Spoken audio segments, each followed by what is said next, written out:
On m'a dit que je faisais partie des 15% de gens qui apportent leurs pellicules au labo et qui reviennent jamais les chercher. Un matin, on m'a appelé, on m'a proposé de me rendre ces photos. On m'a donné rendez-vous là où elles avaient été prises. Alors ça faisait un petit bout de chemin pour revenir jusqu'ici, mais j'avais hâte de savoir ce que c'était. Et quand je suis arrivé, on m'a donné les fameuses photos.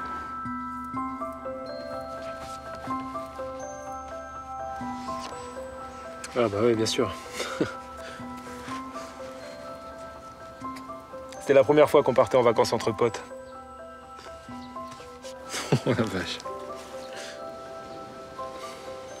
Je me souviens, j'avais bossé 1 mois dans un supermarché pour me payer ce voyage.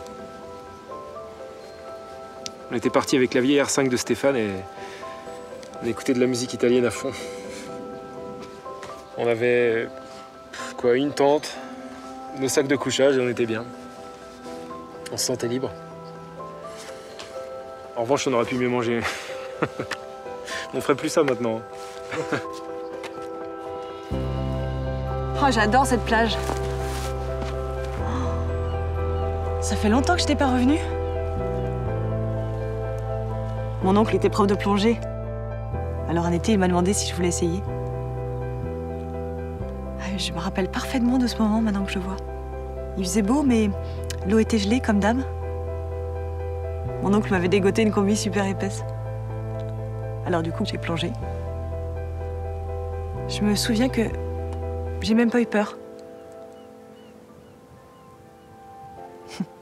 Quand je suis sortie de là, je me sentais grandie.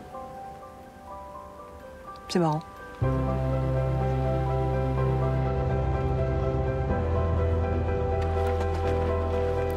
Ouais, je me souviens, mes parents avaient loué cette maison cette année-là et on avait débarqué avec toute la famille, les oncles, les tantes, les cousins. Ah ouais, ça remonte. Je devais avoir 14 ou 15 ans et je faisais les photos avec l'appareil de mon oncle. Ah bah ça, c'est mon petit frère, Didier. Il boudait, s'était mis dans l'arbre. Ah oui. On venait de se faire engueuler parce qu'on s'était gavé de prunes avant l'heure du déjeuner. Et ma grand-mère était furax parce qu'elle avait préparé un gratin ou un truc dans le genre et qu'on n'allait rien bouffer. Ouais, c'est marrant, tout me revient. Les prunes, l'engueulade, le gratin. Il y a même encore la cabane.